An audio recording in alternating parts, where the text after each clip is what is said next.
ఇప్పుడే జీ5 app download చేయండి. చూడండి మీ ఫేవరెట్ టీవీ షోస్ ఎప్పుడైనా ఎక్కడైనా.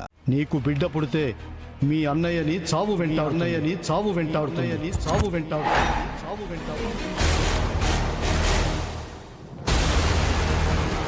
మాకు మా అన్నయ్య ధైర్యం, బలం, తోడు, నీడ.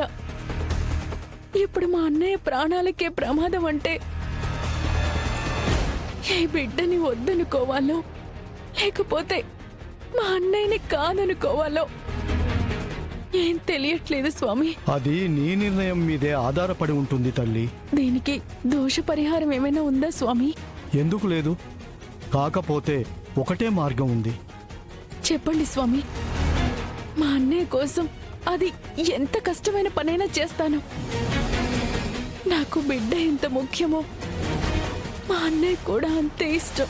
బిడ్డతో పాటు మీ అన్నయ్య కూడా క్షేమంగా ఉండాలంటే నాగలక్ష్మి అమ్మవారి పుట్ట దగ్గరికి వెళ్ళి పుట్ట చుట్టూ దారం చుడుతూ 11 ప్రదక్షిణలు చేయాలి. ప్రదక్షిణలు పూర్తయిన తర్వాత పుట్టలో పాలు పొయ్యాలి. అప్పుడు దోష పరిహారం అవుతుంది. మంచిది స్వామి, అలాగే చేస్తాను. ఓం నమః శివాయ, ఓం నమః శివాయ.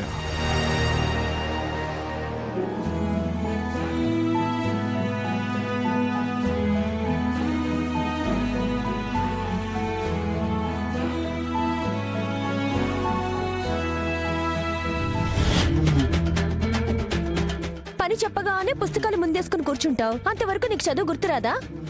మీరు నేను చదువుకోవాలన్నప్పుడే ఎందుకు పని చెప్పాలంట? దాంతో నువ్వు మాట్లాడలేవు అమృత. అది చదువుకుంటుందని మీరు అనుకుంటున్నారా అక్క? నువ్వు కూడా ఏం పని చేయవు, ఏదో ఆలోచిస్తూ ఉంటావు. ఎవరైనా చూస్తే చాలు పని చేస్తున్నట్టు నటిస్తూ ఉంటావు. చూసావక్క అది ఎలా అంటుందో? ఎందుకు అనవసరంగా గొడవ పడతారు? అమ్మా కుముద, నీ ధ్యాస చదువు మీద ఉండాలమ్మా. ఎవరి మాటలు పట్టించుకోకూడదు. చూడన్నయ్య, అమృతక్క ఎలా అంటుందో. ఈ కొత్త సంవత్సరం అయినా మీరు కుదురుగా ఉండరా? అన్నయ్య లేకపోతే ఏవేవో కబుర్లు చెప్పుకుంటూ గొడవ పడుతుంటారు. మీ చెల్లెల్లే నయం. నాకు కబుర్లు చెప్పేవాళ్ళు లేరు, గొడవ పడేవాళ్ళు లేరు. నీతో పెట్టుకోకూడదు అనేసి వాళ్ళకి తెలుసు కదా శివ.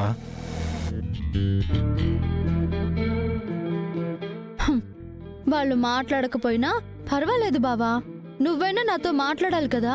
ఇప్పుడు మాట్లాడుతున్నాను కదా. ఈ మాటలు కాదు. మరేంటి? ఎందుకులే, చెప్తే తిడతావు. అందుకే నీ జోలికి రాకూడదు అనేది. అన్నయ్య, అమ్మ నాగవల్లి, ఏంటమ్మా చెప్పా పెట్టకుండా వచ్చావు? వాళ్ళకి చెప్పిన ఉపయోగం ఉండదన్నయ్యా. పైగా మనం చెయ్యబోయే మంచి పనులు కూడా అడ్డుకోవాలని చూస్తారు. కనీసం మా పెద్దమ్మకైనా చెప్పావా? లేదు వదినా, కంగారులో వచ్చేసాను. కంగారు ఎందుకమ్మా? ఏమైంది? నువ్వు ఇలా చెప్పకుండా వస్తే తిరుపతి వాళ్ళు కంగారు పడతారు కదా. పెద్దమ్మ కంగారు పడుతుంది. వీర్రాజు అన్నయ్య ఆరా తీస్తాడు. అంతకు మించి పెద్దనాన్న అన్నయ్య కనబడకుండా పోయినా మంచిదే అనేసి కోరుకుంటారులే అమృత. ఏయ్, ఎందుకలా అంటావు? ఏది ఏమైనా ఇంట్లో ఆడపిల్ల అడుగు బయట పెట్టేటప్పుడు ఎవరికో ఒకరికి చెప్పే వెళ్ళాలి. వాళ్ళేమన్నా నేను పట్టించుకోనన్నయ్యా. కానీ మనం పట్టించుకోవాల్సిన విషయం ఒకటి ఉంది. అది చెప్పాలనే ఇక్కడికి వచ్చాను. అది ఏంటో చెప్పమ్మా. ప్రాణం అడ్డేసైనా సరే ఆ సమస్య నుంచి తప్పిస్తాను. నాకు బిడ్డ పుడితే నీ ప్రాణానికి ప్రమాదం అని చెప్పారన్నయ్యా.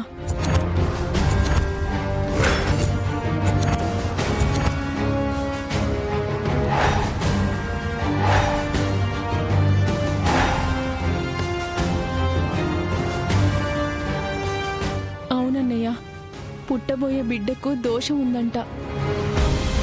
నువ్వు మొహం చూడకూడదు, చూస్తే ప్రాణగండం అని చెప్పారు. దానికెందుకమ్మా భయపడుతున్నావు? బిడ్డని చూశాక ఏదైనా అయితే అప్పుడు ఆలోచించొచ్చు. నువ్వంత తేలిగ్గా తీసుకోవద్దు బావా. నా మెళ్ళో పసుపు తాడు భద్రంగా ఉండాలి.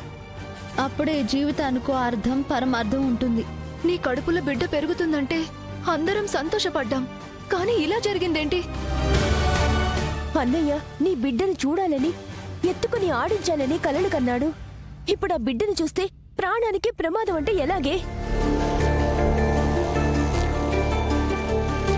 దానికి ఏదైనా పూజ చేయాలేమో అడగకపోయావా అక్క? అది ఎంత కష్టమైనా నేను చేస్తాను. స్వామీజీ అలా చెప్పిన తర్వాత ఏం చేయాలో నాకు కూడా కాళ్ళు చేతులు ఆడట్లేదు.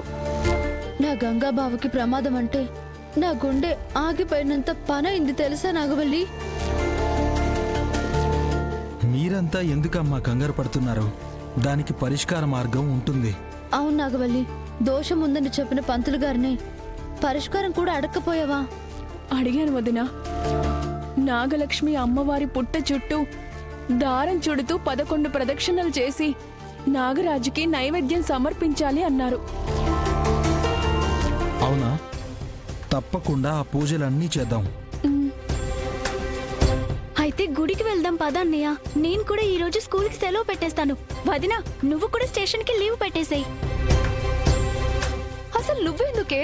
అయ్యో రామా, అన్నయ్య బాగుంటేనే నాకు చదువెక్కుతుంది. లేదంటే నేను స్కూల్కి వెళ్ళినా లాభం లేదు. నువ్వు చెప్పకుండా వచ్చావు. ఇంటికి వెళ్ళిపోమ్మా. మంచి ముహూర్తం చూసి నువ్వు చెప్పినట్టుగానే దోష పరిహారం చేద్దాం. అలాగే అన్నయ్య. జాగ్రత్తమ్మా.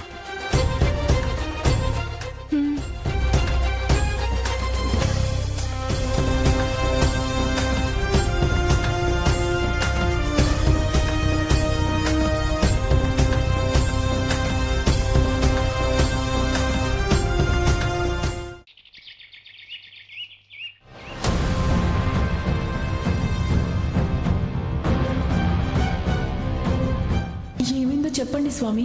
నీకు బిడ్డ పుడితే మీ అన్నయ్యకి ప్రాణహాని ఉంది, అన్నయ్యకి ప్రాణహాని ఉంది, అన్నయ్యకి ప్రాణహాని ఉంది, అన్నయ్యకి ప్రాణహాని ఉంది. ఏంది స్వామి, గంగకి నిజంగానే గండం ఉండదా? నాగవల్లికి బిడ్డ పుట్టగానే అకాల మృత్యువుని ఆ ఈశ్వరుడు కూడా ఆపలేడు.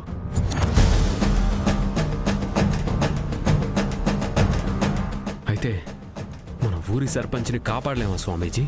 ఊరిని మార్చాలనుకున్నవాడు అర్ధాయిస్తూనే పోతాడా స్వామి? మీరే ఏదో ఒక మార్గం చూడాలి స్వామీజీ. అంత చిన్న వయసులోనే నా చెల్లెలి పసుపు కుంకాలు తుడిచిపెట్టుకుపోవడం మాకిష్టం లేదు.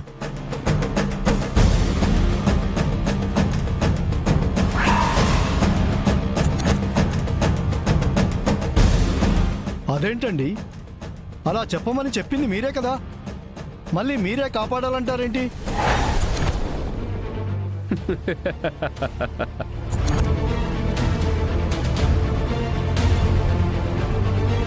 చూసావా, నువ్వు కూడా నమ్మేశావు. ఇలాగే నీ మాటలు నాగవల్లి నమ్మింది. అయ్యో, ఇది నిజం కాదా? నిజం అనుకుని భయపడి చచ్చానండి. నువ్వు చెప్పింది నిజం అనుకుని నాగవల్లి భయపడి చస్తుంది స్వామి. జీ5 యాప్ డౌన్లోడ్ చేసి అన్ని ఎపిసోడ్స్ పూర్తి ఉచితంగా చూడండి.